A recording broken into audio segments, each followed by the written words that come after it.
एक बार की बात है, एक लकड़हारा जंगल में लकड़ियां काट रहा होता है। तभी एक भेड़िया वहां पहुंच जाता है।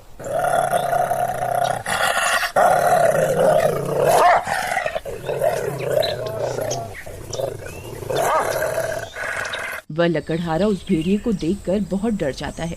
अरे मर गए रे, ये कमबख्त भेड़िया कहाँ से आ गया? अब क्या करूं? ये तो मुझे कच्चा ही खा जाएगा। अरे भेड़िए, चल भाग यहाँ से, भाग।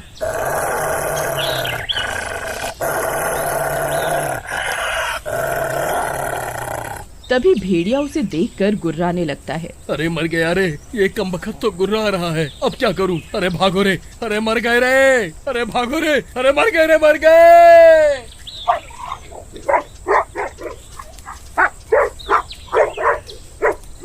फिर वह भागने लगता है। तभी वह भेड़िया भी उसका पीछा करता है। फिर जेठालाल भागते भागते जमीन पर गिर जाता है। अरे मर गया रे, हाय रे, मेरी तो टांग ही टूट गई। तभी वह भेड़िया भी वहाँ पहुँच जाता है और जेठालाल की टांग पर काट लेता है। अरे मर गया रे, हाय रे। अरे भेड़िए, तेरा नाश मिटे, मेरी टांग ही खा गया। हाय रे, हाय।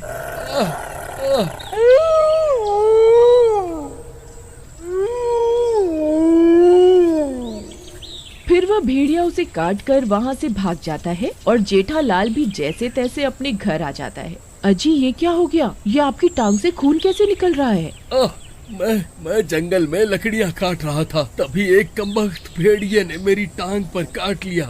कोई बात नहीं, ये जल्द ही ठीक हो जाएगा, घबराने की कोई जरूरत नहीं है। रात होने पर वे दोनों सो रहे होते हैं। तभी जेठालाल पर भेड़िए के काटने का असर शुरू हो जाता है। वह अजीब अजीब सी आवाजें निकालने लगता है।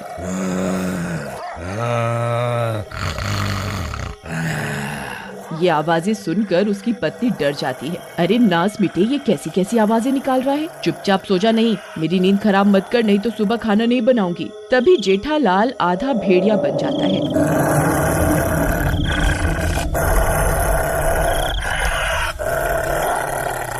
अरे मर गई रे, ये इन्हें क्या हो गया? ये तो आधे भेड़िए बन गए। अरे मर गई रे, अब क्या करूं?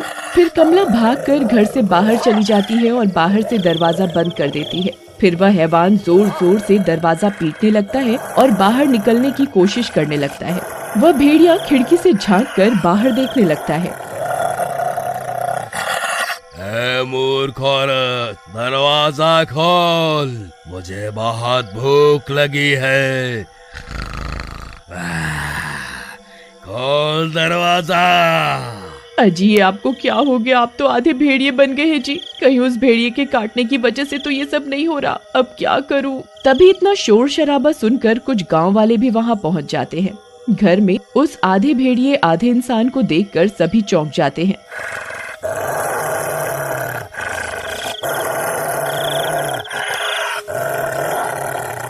अरे बाप रे, ये क्या है भाई? ये कौन सी जाति का जानवर पाल रखा है कमला बहन तुमने? अरे मूर्ख, ये कोई जानवर है? ये मेरे पति है। आज सुबह जंगल में इन्हें किसी भेड़िए ने काट लिया था, जिसकी वजह से ये भी आधे भेड़िए बन गए हैं। अरे जेठा भाई, क्या हुआ? तुम ऐसे क्यों गुर्रा रहे हो?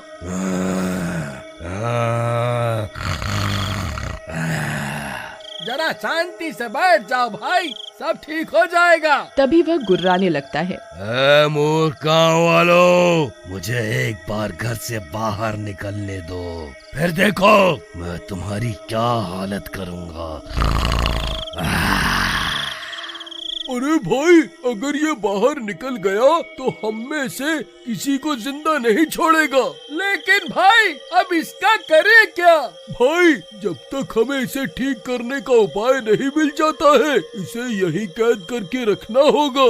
फिर सब गांव वाले रात भर उस घर के बाहर हाथों में मशाल लेकर पहरा देने लगते हैं।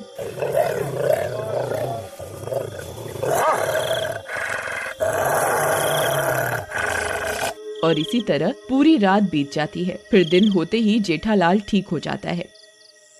अजी, आपको कुछ याद भी है? कल रात को आप आधे भेड़िए बन गए थे। तुम ये क्या कह रही हो भगवान? ये कैसे हो सकता है? मैं ठीक कह रही हूँ जी। आप रात होते ही भेड़िया बन गए थे। आपके गुर्राने की आवाज सुनकर गांव के सब लोग घर के बाहर इकट्ठे हो गए थे। ये सब सुनकर जेठालाल हैरान परेशान हो जाता है। फिर रात होते ही अजी मुझे आपको रस्सी से बांधना ही होगा। अगर आप कल की तरह फिर से भेड़िए बन गए तो मेरी शामत आ जाएगी। अरे तुम्हारा दिमाग खराब तो नहीं हो गया? मैं कोई जंगली जानवर थोड़े ना हूँ जो मुझे घर पर बांध कर रखना चाहती हो। मैं तुम्हें अपने आप को बांधने नहीं देने वाला। अजी नहीं नहीं, ये आप क्या कह रहे हैं? सुनिए जी, वैसे ही रात हो चुकी है, आप किसी भी वक्त भेड़िए बन जाएंगे। कृपा करके मेरी बात सुन लीजिए। अरे चल हट, बड़ी आई मुझे बांधने वाली। तभी कुछ गांव वाले भी वहां पहुंच जाते हैं। मारो मारो, आज इस भेड़िए को नहीं छोड़ना है, आज इसे जान से मार कर ही रहेंगे। अरे मर गए रे, इस कमबख्त ने तो सारे गांव वालों को मेरी जान लेने के लिए बुला रखा है।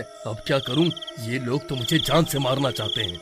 नहीं जी, आप गलत सोच रहे हैं, मैंने इन गांव वालों को नहीं बुलाया जी। फिर सब गांव वाले उनके घर में घुस जाते हैं। तभी कमला जेठालाल के आगे आकर खड़ी हो जाती है। कमला बहन, तुम आगे से हट जाओ, आज हम इस हैवान को नहीं छोड़ेंगे।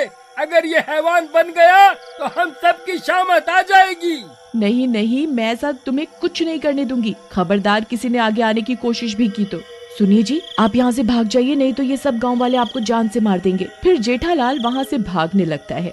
अरे भागो रे भागो, ये गांव वाले तो पागल हो गए हैं। अरे मर गया रे, भागो रे भागो भागो। अरे मारो रे, ये बच के नहीं जाना चाहिए। मारो मारो मारो। सभी गांव वाले हाथों में मशाल लेकर उसका पीछा करने लगते हैं। आज इसे जिंदा नहीं छोड़ेंगे, मारो मारो। तभी भागते भागते वे सब लोग घने जंगल में पहुंच जाते हैं। जेठालाल भागकर कहीं झाड़ियों में चला जाता है। सभी गांव वाले जंगल के बीचों बीच पहुंच जाते हैं। डर के मारे सबकी हालत खराब हो जाती है। अरे मर गए रे, ये कमबख्त कहाँ जाकर छुप गया? अब क्या करे भाइयों? तभी झाड़ियों में से किसी के गुर्राने की आवाज आने लगती है।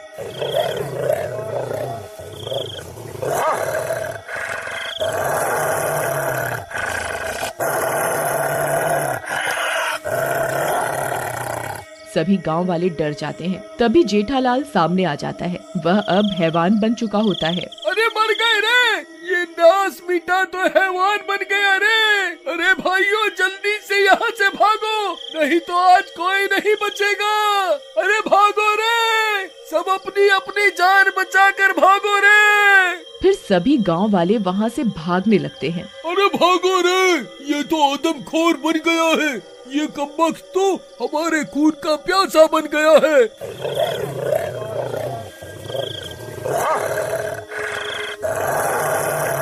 अरे भागो रे भागो। सब गांव वाले भागते भागते वापस गांव पहुंच जाते हैं और जेठालाल के घर में घुस जाते हैं। अरे क्या हुआ, तुमने मेरे पति के साथ क्या किया? अरे कमला बहन, तुम्हारा पति तो हमारे हाथ आने से पहले ही हैवान बन गया। अब तो जो भी करना है वो ही करेगा।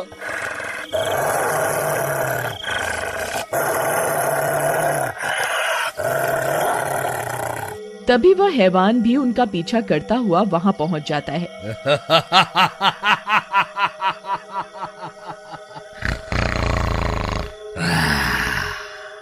अब बचकर कहाँ जाओगे? मुझे बहुत भूख लगी है, मैं किसी को नहीं छोड़ूंगा।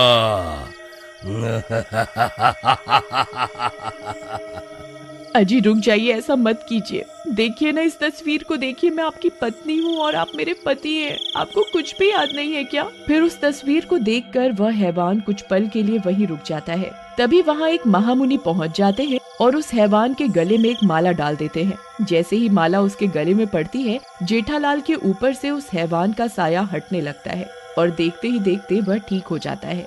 अरे आप तो ठीक हो गए महामुनि, आपको बहुत बहुत धन्यवाद। देखो वत्स, जब तक इसके गले में ये माला रहेगी ये ठीक रहेगा। तुम्हें इस बात का ख्याल रखना होगा कि रात होने से पहले ये इस माला को जरूर पहन ले, नहीं तो अनर्थ हो जाएगा। महामुनि, आपका बहुत बहुत धन्यवाद। लेकिन क्या मैं पूरी जिंदगी ऐसा ही रहूंगा? क्या इस श्राप का कोई इलाज नहीं है? देखो वत्स, जब तक मैं श्राप को काटने का कोई रास्ता नहीं ढूंढ लेता तब तक तुम इस माला को अपने साथ ही रखना। मैं जल्द ही कोई उपाय ढूंढता हूँ। इतना बोलकर वह महामुनि और सभी गांव वाले वहाँ से चले जाते हैं। फिर कुछ दिनों के बाद एक चोर उनके घर की खिड़की से झांकने लगता है। उस माला को देखकर उस चोर की आंखें फटी की फटी रह जाती हैं। अरे वाह वाह, ये तो बहुत कीमती माला लगती है। आज तो मजा ही आ गया। वाह वाह वाह। अगर आप अगला भाग देखना चाहते हैं तो कमेंट में जरूर बताइएगा। Thanks for watching.